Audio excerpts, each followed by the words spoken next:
Okay, everyone. Well, welcome to Being Our Divine Selves, our BODS webinar, week 3. Just a couple of tidy things here. I don't know how many of you are able to use the chat function. Um, Obviously, Connie can. Marilee, you're on your chat. Nancy Joe, you're on. And I think that's all I have on the chat so far. Karen, I can see you, so you can always wave at me like if you need to share something when I ask these questions. Liana, great. Oh, you're there. Karen, you got it. Great.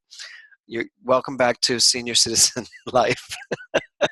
Okay, and Liana, great. You're there too. Excellent. So what this is going to be is I want to hear from you what's going on with you with the program where you are. We're halfway through now. So I have been hearing from a lot of people that uh, they're not seeing a lot of changes in their bodies, but they're feeling a lot of changes in their minds. And I just want to tell you that if you're feeling the change in your mind, then your mind is what informs your belief system, and your belief system is what informs the way you behave, and your behaviors will start to change, which affects your body, and then your body starts to change. Just so you all know how this works. So, let's just get started. So first, let's get clear. Why this method? What is this method? What exactly are we doing? I know my cousin from Philadelphia is on here, Karen, who we was just talking, and coming from her perspective, she is not a new thought person. She's not a science of mind person. So, you know, but she was sharing with me that she doesn't even care if she loses weight anymore. She just loves hearing all of this. So I wanted to be clear about what this method truly is, and it starts with this concept and with this understanding that my mind creates my experiences. Now, I know a lot of you are science mind, a lot of you know this, but my mind creates the life that I live. Simply put, have you ever had a moment where you made yourself feel happy? Or you bummed yourself out because you were thinking of something that just bummed you out? That's the power of your mind. So, your mind is this most amazing tool for you to use to create anything in your life, from a thinner body to a more buff body, to a happier life, to better relationships, to more money, all of it. It all comes from the mind. And we are all indoctrinated our entire youth, childhood, young adulthood into believing certain beliefs like it's hard to make money, or I'm relegated to this lifestyle, or, well, this is just the way my family does it, or I was always like this. Everybody in my family is this weight, right? So once we get relegated to that, well, our body just follows suit. So what do you have to change? It's not the body you have to change, because if the more you try to change the body, the more frustrated you're going to become. You got to start with the mind. Well, this program's designed with this understanding. It takes 21 days to change a habit. When you spend 21 days really focusing your mind, really truly focusing your mind, and I mean 21 straight days, no like breaks in between, where you really focus your mind, then you can create a habit. In 30 days, you create what's called a neural pathway. And a neural pathway is literally a scientific thing in your brain, from a desire all the way through to the outcome. And it's like that shortcut. It's like like an alley, a street, right from the desire, right down the right street to the result. So that's what this type of program does. It creates for you a habit, a way to think that is habitual, that's positive, that allows you to think positive enough that you can start making the changes you want to make in your life. So that's why this method, that's why when I started CPR, why so many people were responding to understanding that when they started thinking about money in a different way, money started thinking about them in a different way. And that's just the way it works. So that's the method. That's what you are doing in this program. That's why it works, and that's how it works. So how do we create? One of you talked about participation. I brought it up on one of the days this week. Participation. So there's this energy field called your mind. It's called consciousness, whatever you want to call it. And it is an energetic creative substance that is your mind. It's what you think with, it's what you think as. And when you think from it, when you actually focus it, it creates what it needs to create. So in the midst of, take a look at that picture, in the midst of all of this, like, well, Karen's sitting in Philadelphia in the midst of probably one of the biggest blizzards it's ever going to have. So in the midst of all of that, you have choices. You can either ride the wave, like that picture there, make that energy work for you, make that amazing force work for you, or you could just like jump in and let it take you out. The question is, which one are you going to do? Which one are you going to choose to do? So it really is participation. You must participate with your mind. You must be willing to take your mind and participate. So I think you all get that. So let's move on. So we talked about control this week. So I want to ask you all, if you're on the chat, to write to me. How many control freaks do I have out there? How many of you are really controlling people? Meaning that you need to control everything. Okay, Karen, you're a controlling person. Well, of course you are, because let's face it, you're part of my family. So obviously you're a control freak. Okay, Diane, me. Okay, Connie, totally me. Nancy, guilty. Okay, so we're all control. Let's just cut to the chase. We're all control freaks. Okay, Leanna says sometimes, but not really me. Okay, Leanna, that's good. So control, if Jan says sorta. Okay, sorta, kinda. Depends on the day. So take a look at that picture. That would be me, literally trying to hold that balloon until I was ready to ride it. And yet, that balloon, if you just let it go, will have the most amazing journey. And the thing is, you have to be willing to get on the balloon so that it takes you to the journey. But trying to control it so much stops you from A, getting on it, and B, actually taking the journey. You just end up standing in your stiff and holding on, and nothing's happening. Nothing's happening in that picture. So Marilee says, my husband happens to be listening and just poked me. So I guess I am. You know what, Marilee? Don't you take Brad's decision that you are a control freak, and tell Brad he's a control freak too. So since he can hear me, he hears me say that. Okay, Mary, you too. Okay, so what do we want to do about this control thing? Well, why are you a control freak? I mean, that really becomes the question. What's the belief causing you to think that you have to control everything? Well, most of the control freaks in the world believe that nobody can do it as well as they can do it, right? I mean, I would imagine you all feel the same way. Sharon Kelly, I am a control freak too. Yep. Connie, are you saying that Sharon's a control freak when you said yup? I don't think so, Sharon, just in case you thought that. No, got it. Okay. Thank you for the LOL, Karen. So you think that no one can do it as well as you can do it. I know I have that issue since Connie happens to work for me. She knows that I have that issue at times where I think I have to do it, but I'm getting really good at just letting everybody around me do it the way they do it. And then I go in and fix it to the way I want it, which is because I'm a control freak. But here's the deal. That belief that nobody can do it like you, that's actually an ego thing. It really is. And that's the ego that is edging God out. Ego, edging God out. There's also the other ego, entertaining God only. So when you do the entertaining God only, then now you're allowing yourself to let go of the control, let go of the wheel. I suddenly feel like, who's that singer that says, Jesus, take the wheel? She's one of the American Idol girls. I can't remember her name. Anyway, I feel Kelly, anyway, forget it. I feel like her, but that's what I'm saying. Let go of the wheel. Let go of the control. Carrie Underwood. Thank you, Connie. So if you feel that you're controlling everything because nobody else can do it as good as you, then it really is time for you to take a deep breath and get clear that maybe they don't show up that way because you have a belief in mind that holds them to that. Now just think about that for a minute. If your life is unfolding based on your beliefs, even Jesus taught that. It is done unto you as you believe. So if you walk this earth thinking that nobody can do it as good as you, then that's what you're going to attract to you.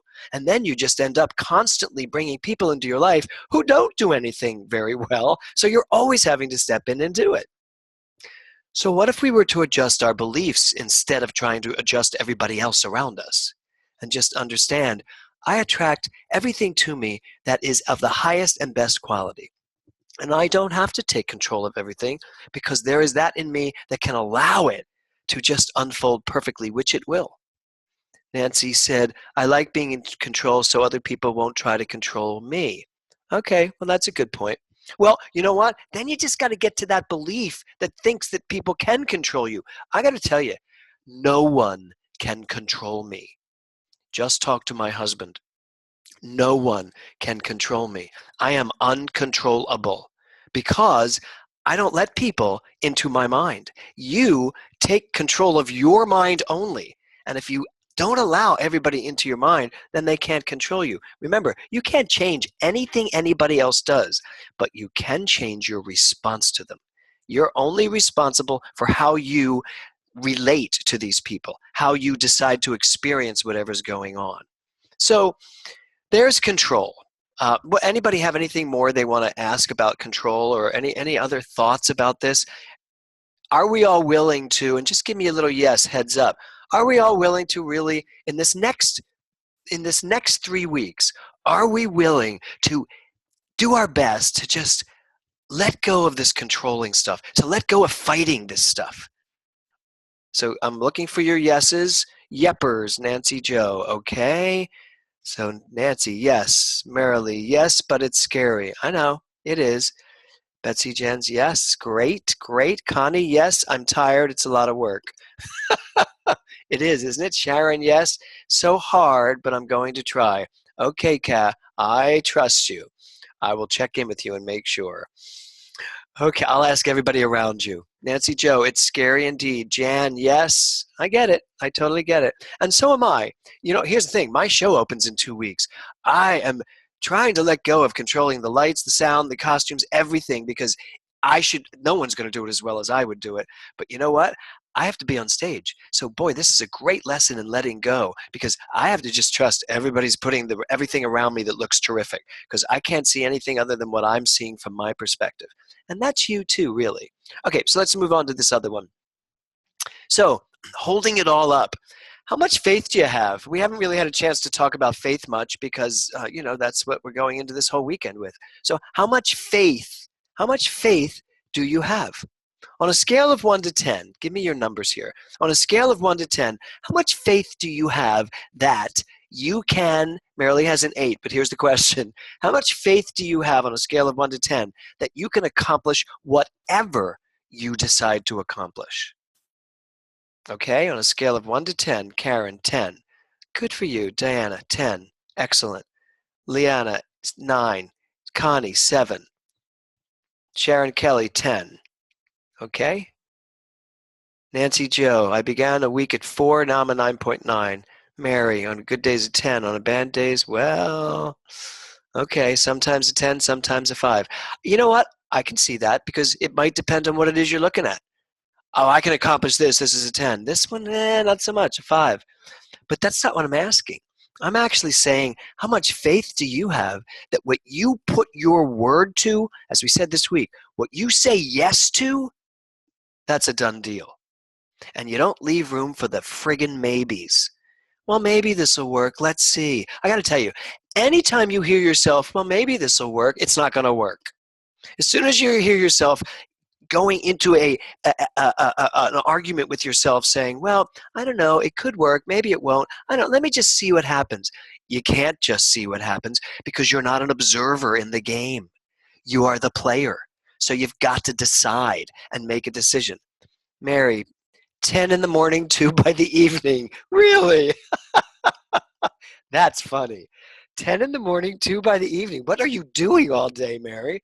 So you got to get your mind in check. You got to spend some time with your mind. When you feel your 10 dripping down to a 9, pull it back up.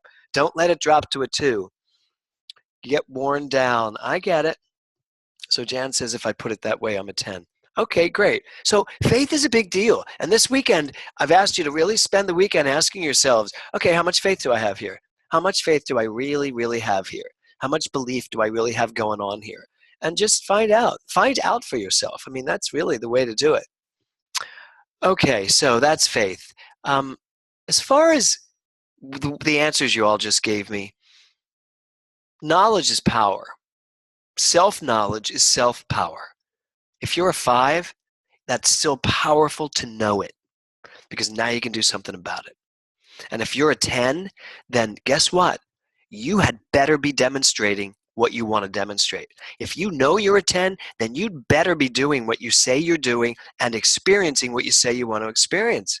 So if you're like saying, I'm a 10, whatever I decide to do, it gets done, and yet you're trying to lose weight for 30 years and you can never lose weight, that's a problem. Then you're not a 10.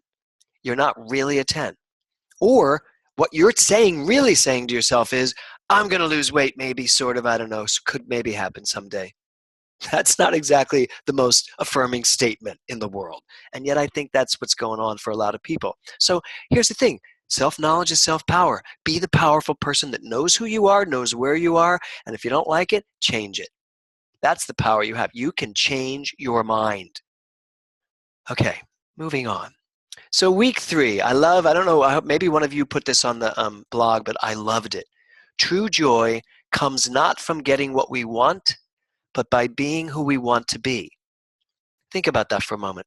True joy comes not from getting what we want, but by being who we want to be. This whole program is designed for you and for me to be our divine selves. That means being the best I could ever be, being a me that's at a high level of consciousness. So I'm operating from a place of I'm not getting all crazy about it. I'm not fighting with myself. I'm not fighting with my body. I am living at such a high level of I know who I am. Even in this body, I know who I am. You know, I mean, I got this stupid little hernia about 4 weeks ago. And, I showed it to the doctor and he was like, yep, that's a hernia. I was like, you are kidding me. How is that even possible? I'm about to start a healthy body program. And he said, it's not anything. Everybody gets these. I said, I'm not everybody. I am God. And therefore, how did I get this? And I got to tell you though, I heard myself fighting the concept even of it. And I immediately let it go. And I went, all right, great. That'll be handled. And it is. It's fine. I'm totally fine. So I could go down that road. You could go down the road where you're just like crazy and in fighting things. But here's the deal. When you know who you are, you literally come at everything from a very different perspective. It's very hard for me to really get crazy, to get really angry or disappointed, because I believe that my life is always unfolding perfectly. I really believe that. And I just wrote a thing to Betsy about this. That's a belief of mine. That's not just a little affirmation that works for me on some days and not on others. When I have the wherewithal to actually remember, wait, my life's unfolding perfectly, so this has to be part of my highest good. Then, and you know what? That hernia slowed me down and got me out of having to go to a winter camp with a bunch of teenagers. So it was really not such a bad thing, eh, Connie? So, sometimes you have to look and go, now why did I create that? Connie says, boo. So, the true joy comes not from getting what we want, but by being who we want to be. And, Ernest Holmes in The Science of Mind says that we are the actor, and we get to choose whoever we want to be. We get to choose our personalities. But what I'm here to tell you is that being your divine self is really more about you recognizing that there is a part of you that is unchangeable. There's a part of you that is so perfect, so beautiful, so smart, so wise, so in touch with yourself that nothing can change that. That's being our divine selves. That's when I'm being who I know myself to be. So that's what true joy is. Thomas Troward, the brilliant philosopher, says that our only purpose in life is to find joy. Our only purpose in life is to enjoy life. Now, some people think the only purpose in life is to get up every morning, go to work, make money, and have time on the weekends to enjoy life. That's not enjoying life. And frankly, I teach this. If you have a job that you hate, you need to get out of that job and find something that you love. Because if you're spending any part of your life in a situation that you don't like, you are literally squelching your joy. I mean, I grew up in a family where it was work, work, work, work, work, and on the weekends, beer, beer, beer, beer, beer. But they, they had fun too, I suppose. But it was, a lot of work, hard work, and then there was little pockets of enjoying life. I believe our entire purpose is to enjoy life at all times.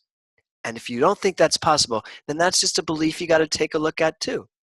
So, next. So here's what's come up this week. Alcohol. Do you like this note here? Alcohol, discuss. I've heard a lot of you saying that you're going to give up alcohol or stop drinking or just drink less. And I know a few of you on here are drinking less. And I applaud that. But this program's not about all of you stopping drinking. However, this program is about getting your mindset so clear that your behaviors change. And if you think that drinking 5 beers a night is going to still allow you to get a slim body, you're wrong. Or if you think that having cocktails all weekend and you'll make it up during the week, it just doesn't work that way. So giving up alcohol or cutting down on the alcohol is nothing but sugar. It's just sugar. It's sugar, and it ends up turning into fat. So I love that you're all saying these things about alcohol, but just know it's not necessarily about the alcohol. It's about the behavior. So being responsible with the behavior. One of you wrote this week that you don't feel comfortable, that you don't feel in control of your impulses. Well, since we talked about the control thing already, here's what I would suggest. Listen to your impulses. If you're not in control of them, at least listen to them. At least respect them and find out what they're about. Because sometimes we may have crazy impulses, but in the midst of that craziness is some truth that we need to hear. I remember once I was doing a meditation and I heard this thing and it was like, you need to go to Hawaii. I was like, I need to go to Hawaii? Where did that come from? And I had this impulse to go to Hawaii. And it was so funny because it was months later that 2 of my students moved to Hawaii and opened a church. And now I've been to Hawaii so many times. And there's a magical, spiritual, beautiful feeling when I get off the plane in Hawaii. It's just gorgeous. So I could have blown off that impulse, but I held on to it. And there was something in that. It was saying to me, find a place to be spiritually fed. So you may not be in control of your impulses, but give them respect, listen to them, find out why they are there. And then it's not about my body, it's about my entire life. And I actually think that was something Karen wrote on the blog or wrote to me. It's not about my body, it's about my entire life, which I think is why Karen said, I don't care if I don't lose any weight here because it's changing my mind. But I'm here to tell you, Karen, your body is going to change. Because when your mind really shifts, your body's going to change. Thumbs up. So it's not about my body, it's about my entire life.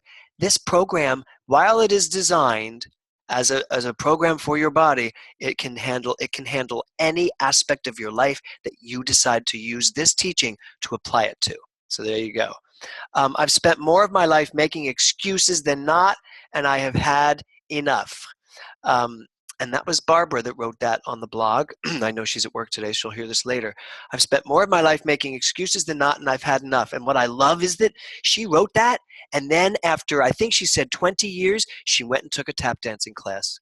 Because she said it's been 20 years, and she's been saying, oh, I want to take a dance class, and never took it.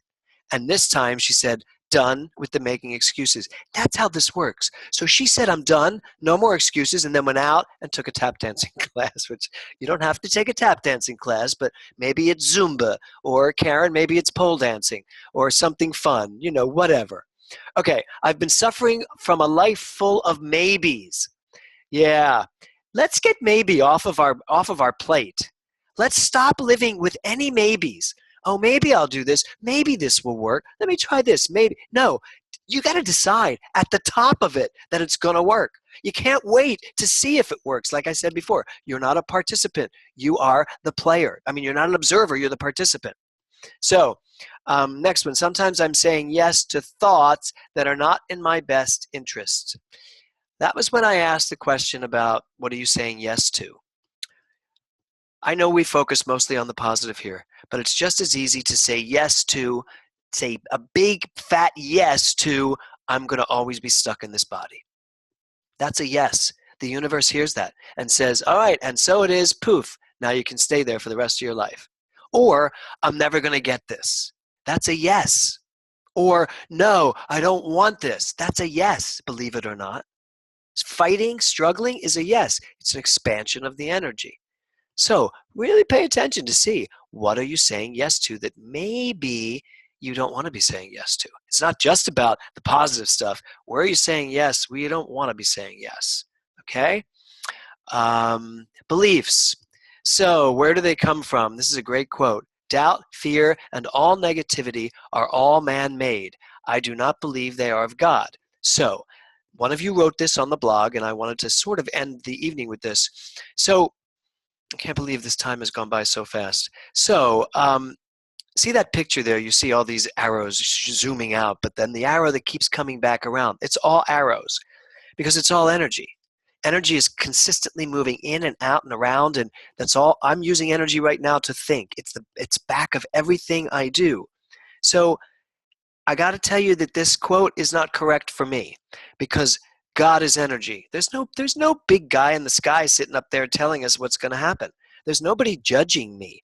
God is everything, which is interesting because you learn that in Catholic school. Where is God? God is everywhere. That means God's in everything. God is what I am. It's what each one of us is. That's the creative energy. So guess what? Doubt, fear, and negativity, they are man-made. But man is also God. So they're God-made. It's just a different level of experience. So if you want to live what you consider to be God consciousness, then you take your mind out of the gutter and you put it up and keep it where it needs to be, which is on the truth.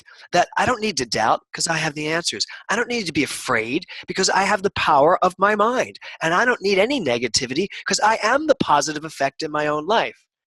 So you see what I'm saying? You get to decide. You get to create all of it, not just the good stuff. So it's all the same. Okay, that's my spiel on beliefs. So Q&A, very quick. Anybody have any questions that they want to ask me personally? So just let me know on the chat and I will answer whatever you ask me. Yes, Mary Horniger. I think I got that right, Mary. So let me see if I can find you, Mary. I might even just, I'm unmuting you, Mary. Go ahead and speak.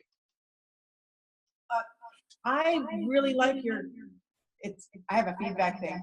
I like your lectures, and I was wondering if you are working off like Cliff Notes, or if I can get a transcription of what you say, because I am actually transcribing a lot of your little 15-minute talks. Oh, thank you. I'm gonna put you back down now. I do have Cliff Notes, but I don't think you could understand them because I actually don't really write everything. I allow whatever I need to allow to come through, so yeah. So I'm sorry, but thank you for. If you end up really writing it all out, send it to me. I'd love to read it myself, actually. Karen said, "Am I supposed to go by seeing you because I am just starting at the chat? I am just staring at the chat. Am I supposed to be seeing you? No, you're not supposed to be seeing me, actually. I don't have my camera on.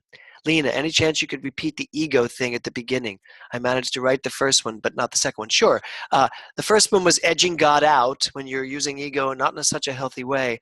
And the second one was ego entertaining God only. And you can edge God out or you can entertain God only. It depends on which mindset you want to live. Karen, I love this. I know, I do too. This one worked great today. Perfect, great. My pleasure, Liana. Mary, how long will we be able to have access to course sites for this class? Actually, you know what? This will stay up until I do the next one, until I do BODS 2. So it'll be up for a while, so you'll be fine going back and listening to them. Connie, entertaining God only helps bring me back to a 10. Exactly? Right, I know, right? So, being our divine selves. This has been a great webinar, everyone, and I really appreciate you all being here. When you go through this weekend, what did you say? When did you first start practicing science of mind? Did you yo-yo? Yes. When I first started practicing science of mind, Sure, you go back and forth, and you get it, then you don't get it. You know what you know, then you forget. Um, I was kind of like obsessive though. When I heard Dr. Walker speak, I went, "Oh my God, that's the truth." I was there every Sunday, even though I was an actor all around the country. I'd fly back in. I took classes. I was an artistic director in Austin, Texas, and flying back on Mondays for class for an entire year, because that was it. Just got me. So, but yeah, you do yo-yo back and forth. But I got to tell you, you stick with this mind, you stick with understanding how to use your mind, and there comes a time when you just start to live this way. You just think this way. It doesn't feel normal to not think this way. So, all right, everyone. Well, that's it for today. I love you all, and I will talk to you all very, very soon. Remember, really check in on this faith thing this weekend. It's going to be a great weekend. Have a great time. Much love. Namaste.